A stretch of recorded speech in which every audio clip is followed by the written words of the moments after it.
Welcome दोस्तों। कोशिका part 2 में आपका स्वागत है।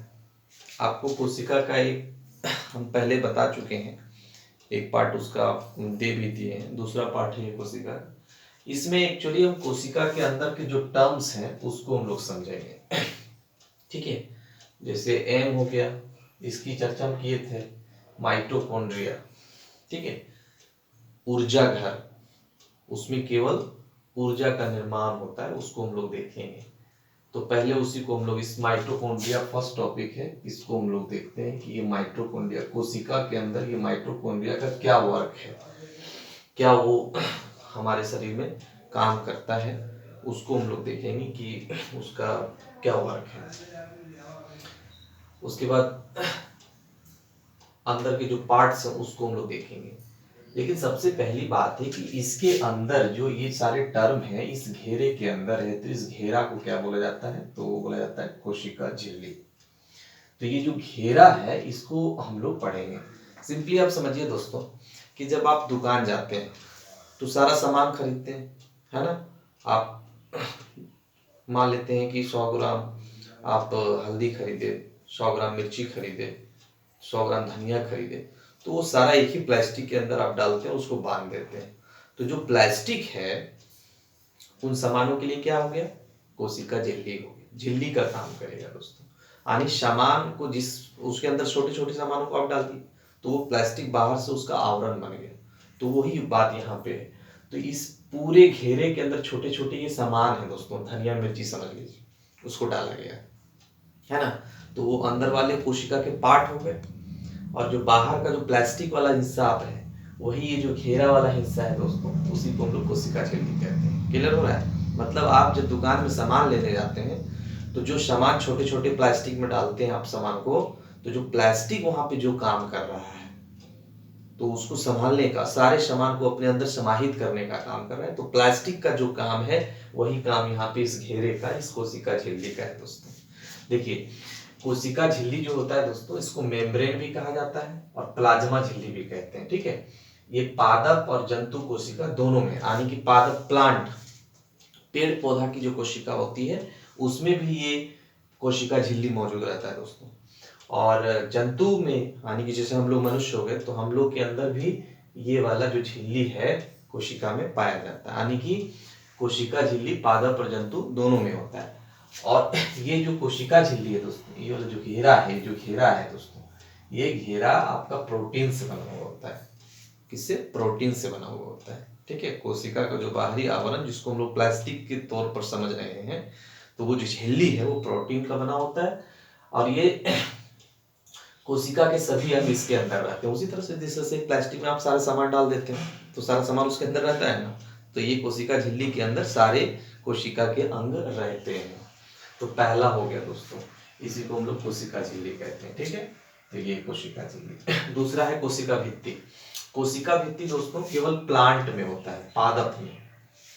ठीक है, ये जंतु में नहीं होता, यानी पेड़ पौधों में ये होता है कोशिका भित्ति, सेल वॉल, छाल जिसको, जैसे पेड़ है दोस्तों, तो हम लोग मान लेते हैं अपने शरीर को, हम लोग की जो कोशिका है उसको ढकने के लिए हम लोग कपड़ा पहन लेते हैं, हम लोग पास है उपलब्ध, तो हम लोग उसको अपना कोशिका भित्ति बना लेते हैं। लेकिन पेड़ के पास ऐसी सुविधा नहीं होती, तो वो अपना एक बाहर में छाल बना लेता है। तो जो बाहर से जो छाल होता है पेड़ पौधे में, पादप में होता है। तो ये जो कोशिका, देखिए ये जो घेरा इस तरह से किया हुआ है, इसी हिस्से को कोशिका भित्ति बोलते हैं। यानी कि ये जो अंदर वाला जो लाइन था ये हमारा हो गया कोशिका झिल्ली। तो ये तो दोनों में रहेगा, हम लोग की जो कोशिका है जंतु कोशिका में भी और पादप पेड़ पौधा में भी। लेकिन पेड़ पौधा में एक्स्ट्रा आ जाता है ई वाला हिस्सा दोस्तों, ई वाला हिस्सा आ जाता है, जिसको हम लोग क्या बोलते हैं, इसी को हम लोग बोलते हैं कोशिका भित्ति।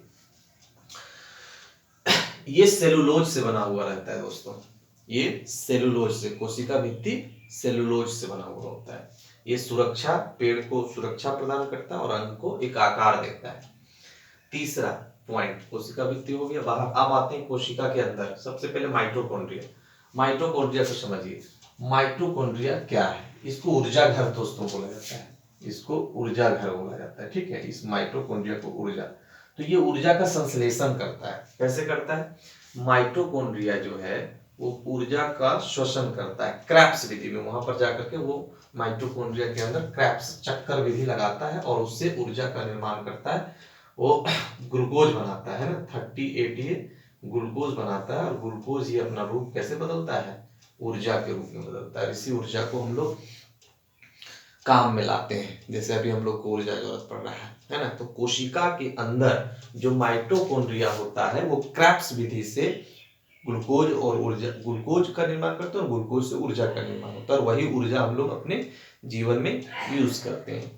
अब समझिए दोस्तों कि कोशिका तो हर जगह है बॉडी में, है ना, पूरे बॉडी में हर जगह कोशिका है और हर कोशिका के अंदर आपको माइटोकॉन्ड्रिया मिलेगा और हर माइटोकॉन्ड्रिया का काम क्या है, ऊर्जा का निर्माण करना। तो इस तरह से समझिए दोस्तों कि यदि हमारे पाँव में कोई कोशिका है ना, यदि हमारे पाँव में कोई कोशिका है, यदि हमारे पाँव में कोशिका है और मुंह में भी कोशिका है, तो अभी हम जब बोल रहे हैं तो हमारे मुंह की जो कोशिका के अंदर माइटोकॉन्ड्रिया वो भी ऊर्जा निर्माण करेगा और जो पाँव वाली कोशिका है उसके अंदर की जो माइटोकॉन्ड्रिया वो भी ऊर्जा का निर्माण करेगा।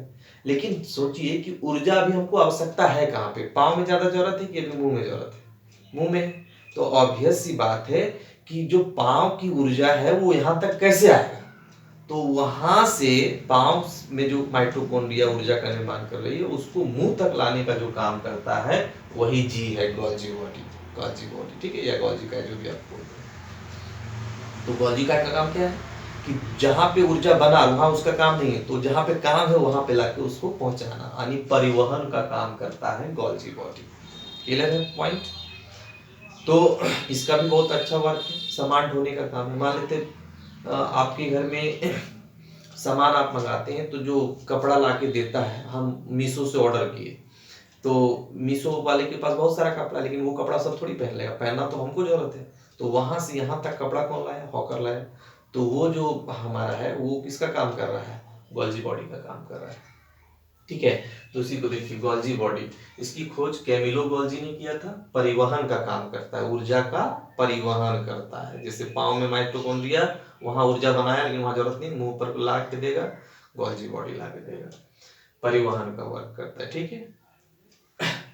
उसके बाद आइए इसमें रसधानी वोक्यूल्स, पानी रखता है 65%। इस जो वोक्यूल्स है इसके अंदर पानी भरा हुआ रहता है। तो आप लोग जानते हैं कि हमारे बॉडी का जो 70% हिस्सा होता है उसमें पानी भरा हुआ रहता है। तो ये जो वोक्यूल्स है, रसधानी है, इसमें केवल पानी भरा हुआ रहता है दोस्तों। 70% इसके अंदर क्या है, पानी, ठीक है। फिर आता है सेंट्रोसोम। तो सेंट्रोसोम को तारकाय या सेंट्रोसोम कहा जाता है। इसकी खोज बॉबरी ने की थी, ठीक है। ये कोशिका विभाजन या पुनर्निर्माण का काम करता है। आपको हम पिछली वीडियो में बताए थे कि कोशिका का विभाजन, इस आप एक न्यूरॉन आप देखे होंगे, न्यूरॉन का विभाजन क्यों नहीं होता है न्यूरॉन कोशिका के, क्योंकि उसमें सेंट्रोसोम की मात्रा नहीं होती, उसमें सेंट्रोसोम नहीं पाया जाता है। और आपको हम बताए थे कि लीवर का पुनर्निर्माण या उसका विभाजन बहुत तेजी से होता है, क्यों, क्योंकि उसमें सेंट्रोसोम पाया जाता है। यानी लीवर की जो कोशिका होती है उसमें बहुत ज्यादा पुनर्निर्माण होता है, बहुत ज्यादा विभाजन होता है, क्योंकि उसमें सेंट्रोसोम पाया जाता है। और न्यूरॉन की कोशिका जो होती है, माथे की जो ब्रेन की कोशिका, उसमें सेंट्रोसोम, ये सेंट्रोसोम नहीं होने के कारण वो टूटता नहीं है। और जब टूटता नहीं तो दो को सीबन, इसलिए जब चोट वगैरह माथा में लग गया ना तो उसको आप रिकवर करने में दिक्कत होता है। लीवर में हुआ तो टूटा फूटा, मान लो 5 को टूटा ना, तो फिर वो 10 को टूट करके एक नया बन जाएगा और वो कवर हो जाएगा। लेकिन ऐसा माथा में नहीं होता है। तो माथा में भी कभी कभी रिकवर होता है, क्योंकि माथा में न्यूरॉन 90% होता है और 10% गिलियल सेल पाया जाता है, गिलियल कोशिका पाई जाती है। और गिलियल कोशिका जो होती है उसमें सेंट्रोसोम होता है, उसमें सेंट्रोसोम होता है। इसमें सेंट्रोसोम नहीं है, इसमें सेंट्रोसोम नहीं है, तो ये टूटेगा नहीं, तो ये नया कोशिका बनाएगा नहीं। लेकिन गिलियल सेल जो होता है इसमें तो सेंट्रोसोम है, तो ये जो आपका है ये आपका टूटेगा और नया सेल बनेगा और माथा पे आपका रिकवर, माने रिकवर करता है जो धीरे धीरे वो ई करता है, ये कुछ नहीं कर पाता, ठीक है। तो आज इतना ही इसमें आया हुआ है दोस्तों। तो एक बार पुनः हम आपको बता देते हैं, माइटोकॉन्ड्रिया ऊर्जा का निर्माण करता है, गोल्जी बॉडी ऊर्जा को इधर उधर परिवहन का काम करता है, वोकल्स इसमें रस धानी यानी रस भरा हुआ रहता है, सेंट्रोसोम एक कोशिका को टूट करके दो कोशिका में या अनेक कोशिकाओं में बनाने का काम करता है। और ये जो न्यूक्लियस है ये कंट्रोलर का काम करता है, सबको कंट्रोल करता है, सबको कंट्रोल करने का काम करता है। इसके आगे कुछ और भी है ना, ER, R और L, इनको हम लोग नेक्स्ट वीडियो में देखेंगे दोस्तों। बहुत बहुत धन्यवाद।